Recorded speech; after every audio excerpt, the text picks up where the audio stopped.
آج تقریباً 48 گھنٹے گزر چکے ہیں اس خط کو لکھے ہوئے کہ جو اسلام آباد ہائی کورٹ کے 6 معزز ترین جج حضرات نے پاکستان کی سپریم جوڈیشل کونسل کے معزز ممبران کو لکھا ہے، اور جس میں بتایا ہے کہ وہ بحیثیت جج آزادانہ طور پر اپنی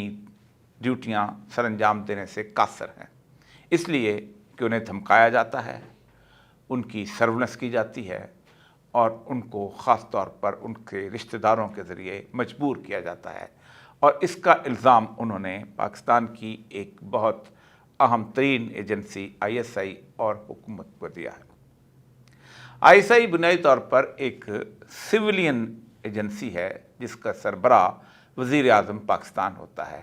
اور وہی اس کی جگہ پہ اس کے ہیڈ کو وہاں پر لگاتا ہے۔ اس کے بعد ایک لانگ کورٹ ریفرنس ہوا اور اس کی کوئی اطلاع باہر نہیں آئی، اور کئی گھنٹے پاکستان کے تمام جج حضرات، سپریم کورٹ کے جج حضرات آپس میں بیٹھے رہے۔ رات کو خبریں گونجیں کہ وزیر اعظم پاکستان اپنے وزیر جو وزیر قانون ہے اس کے ہمراہ چیف جسٹس سے چیمبر کے اندر ملاقات کریں گے۔ 6 جج حضرات نے اپنا سارا الزام ایک انتظامیہ کے اوپر اور اس کے ساتھ ساتھ اس انتظامیہ کی ایک ایجنسی کے اوپر لگایا جس کے سربراہ خود وزیر اعظم پاکستان ہے، وہ انہی کو رپورٹ کرتی ہے۔ یہ قانون کی بات کر رہا ہوں، کس کو رپورٹ کون کرتا ہے، یہ پاکستان کے اندر اس کی کوئی ڈیفینیشن نہیں ہے، لیکن عدالت کے اندر یہی کہا جائے کہ کون کس کو رپورٹ کرتا ہے۔ آج ان دونوں کی ملاقات ہوئی اور ابھی تھوڑی دیر پہلے ختم ہوئی ہے۔ یہ بالکل ایسے ہی ہے کہ جیسے ایک چیف ملزم کی چیف جسٹس کے ساتھ ملاقات ہو جائے۔ کبھی آج تک پاکستان کی تاریخ میں اس طرح کی چیمبر کی ملاقات اس وقت تک کبھی نہیں ہوئی جب ایسی صورتحال پیش آ رہی ہو کہ جب پاکستان کے 6 جج حضرات جو تھے انہوں نے خاص طور پہ کہا ہو کہ ہماری اس کمپلینٹ کے اوپر ہمیں گائیڈنس کریں۔ پاکستان کی جوڈیشری کے اندر یہ غیر معمولی واقعہ ہے، نہیں بلکہ پاکستان کی تاریخ کا غیر معمولی واقعہ ہے۔ اب اس واقعے کو ذرا کمپیئر کیجئے، اگر 6 کپتان پاکستان کی کسی آرمی یونٹ کے اندر یہ کمپلین داخل کرتے کہ ہمارے ساتھ بہت زیادتی ہوتی ہے، ہم اپنی ڈیوٹیز کو سر انجام نہیں دے پا سکتے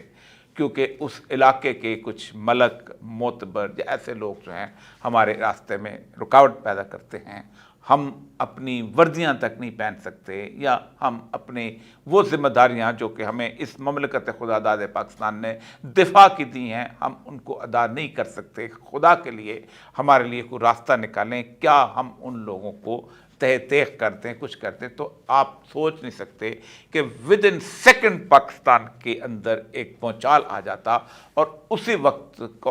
ایک ایمرجنسی ڈکلیئر ہو جاتی۔ اگر کسی شہر کے 6 SHO یا کسی ملک کے 6 SP یہ ایک خط لکھتے وزارت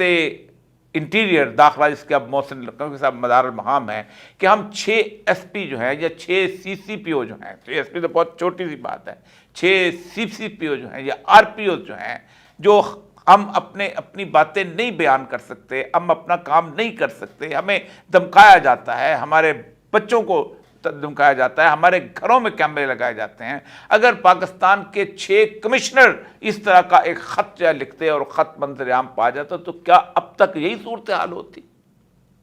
ہرگز ایسی صورتحال نہیں ہوتی، کسی طور پر بھی ایسی صورتحال نہیں ہوتی۔ ایک دم پاکستان کے اندر ایک الارمنگ کی سچویشن پیدا ہو جاتی ہے اور لوگ کہتے ہیں کہ اس کو کچھ حل کرنے کی کوشش کی جائے۔ لیکن گزشتہ کافی عرصے سے پاکستان کی عدلیہ جو ہے اس کا ایک مذاق کی ایک جگہ بنا کے رکھ دیا گیا ہے، اور یہ ایسی بات نہیں ہے کہ پاکستان کی عدلیہ نے کہ پاکستان کے اندر کوئی برے کام ہی کیے ہیں، اچھے کام بھی انہوں نے کیے ہیں۔ انہوں نے بعض دفعہ اس وقت کھڑے ہو کے اپنے فیصلے دیے ہیں کہ جس وقت شاید ہی کوئی سوچ سکتا تھا کہ ایسا کیا جائے۔ میں یہاں پر پڑھ رہا تھا پہلا کیس جو کہ خواجہ ناظم الدین کے زمانے کا کیس تھا، آپ اندازہ کریں آج بھی پاکستان کے حالات کو اس سے مختلف نہیں ہیں۔ آپ سوچیں کہ اس وقت یہ جب ہوا ہے، یہ جب ان کو اسکندر مرزا صاحب جو تھے ان کو کیا گیا تو وجہ کیا ہوئی تھی؟ یہ ایک مکمل طور پہ اس پوری سینیریو جو ہے میں اس کو اکانومسٹ کی رپورٹ جو ہے اس کو بتاتا ہوں. 9 مئی 1953 کی اکانومسٹ کی جو رپورٹ ہے اس رپورٹ کے اندر کہ یہ جو اسمبلی غلام محمد نے توڑی ہے اور اس کے اوپر جو جسٹس منیر نے فیصلہ کیا اس کی وہ رودات بیان کرتا ہے. اور اس نے جو میں تھوڑا سا اردو اس کو بتاتا ہوں کہ 5 مارچ 1953 کو اسٹالن کی موت کے بعد امریکیوں نے اس خطے میں زیادہ فیصلہ کن رول ادا کرنے کا عزم کیا. اسٹالن کے منظر سے یکایک غائب ہونے کے نتیجے میں روس میں جانشینی کی کشمکش کے امکان سے فائدہ اٹھاتے ہوئے امریکہ نے چند نامکمل کام مکمل کرنے کا فیصلہ کیا اور امریکی وزیر خارجہ جان فاسٹر ڈیلس پاکستان اور مشرقی وسطیٰ اور جنوبی مشرقی ایشیا کے دوسرے ممالک کے دورے پر نکلے. گورنر جنرل غلام محمد نے اپنے عالی مرتبت مہمان کے استقبال کی خاص تیاریاں کی. یہ اس کے بعد وہ کہتا ہے کہ وہ یہاں آئے اور نے کہا کہ کچھ کرنا چاہیے، کیسے کیا جائے اور پھر جوڈیشری کو کیسے کنٹرول کرنا ہے. اسکندر مرزا کہتے ہیں کہ گورنر جنرل مجھے اکثر بلایا کرتے تھے اور کہا کرتے تھے کہ اس وزیر اعظم کے ساتھ ملک چلانے کی کیا امید ہو سکتی ہے. وزیر اعظم کون ہے؟ خواجہ ناظم الدین، قائد اعظم کے ساتھیوں میں سے. 17 اپریل 1973 کو انہیں برخاست کر دیا گیا اور دستاویزی ثبوت اس عمل کی شہادت دیتے ہیں کہ خواجہ ناظم الدین نے برخاستگی کا منصوبہ تیار کرنے اور اسے عملی جامہ پہنانے میں فوجی قیادت خصوصاً اسکندر مرزا اور ایوب خان اور خود گورنر جنرل کو مشترکہ حصہ تھا. وہ کہتے ہیں کہ اس وقت گورنر جنرل کے ساتھ ایوب خان اور یہ سب لوگ ملے ہوئے تھے. اور 9 مئی 53 میں اکانومسٹ نے لکھتا ہے کہ ملک غلام محمد نے بر وقت اور دلیلانہ فیصلہ کیا ہے اور وہ اصل میں حقیقت پسندانہ جائزہ لینے کے بعد اس نے حکومت کا تختہ اٹھنے کے لیے اقدامات کیے. آج بھی پاکستان کی صورتحال بالکل ویسی ہے. اس وقت اسٹالن کی صورتحال تھی اور اسٹالن گیا تھا اور اس وقت روس کے ساتھ مقابلہ تھا، کولڈ وار شروع ہوئی تھی. اب کنٹینمنٹ آف چائنا کی مسئلہ ہے. آپ دیکھیں کہ ان ججوں کے بارے میں امریکہ میں جب ان کو کہا گیا کہ یہ سوال پوچھا گیا اس کے وائٹ ہاؤس کے ترجمان سے، تو وائٹ ہاؤس کے ترجمان کو ذرا سا سنیے گا اس نے کیا کہا ہے کہ مجھے ابھی تک میں ذرا سا لا علم ہوں اور میں جا کے بتاؤں گا. So let me just say with that, I saw the letter right before I came out here. I didn't have a chance to read it or to consult with any of my colleagues about it. So before I offer any definitive comment, let me take that back and consult with people and get something for you. اس crisis کے اندر یہ جو صورتحال پیدا ہوئی ہے اس کا آگے کیا نتیجہ نکل سکتا ہے. میں آپ کو ایک بات بتاؤں، پاکستان اب نہ 1953 کا پاکستان ہے اور نہ یہ اسٹالن کی صورتحال ہے اور نہ اس وقت وہ اس کی 45 کی سیکنڈ ورلڈ وار کے دوران تباہ حال معیشت ہے. اب چیزیں بالکل بدل چکی ہوئی ہیں اور اب پاکستان میں 8 فروری کے بعد اگر کوئی شخص سمجھتا ہے کہ پاکستان جو ہے اس کے اندر اب ہم ویسی ہی حرکتیں کر گزریں گے جیسی حرکتیں ابھی ایک سمجھ میں ایوب خان کر گیا تھا، یحییٰ خان کر گیا تھا، مشرف کر گیا تھا، ضیاء الحق کر گیا تھا، تو یہ شاید ان کی بہت بڑی بھول ہے. اس کے بعد بھی ضیاء الحق کی موت کے بعد بھی مشرف تک اور مشرف کے بعد بھی اگلے 10-12 سال تک ہم جو کچھ کرتے رہے ہیں،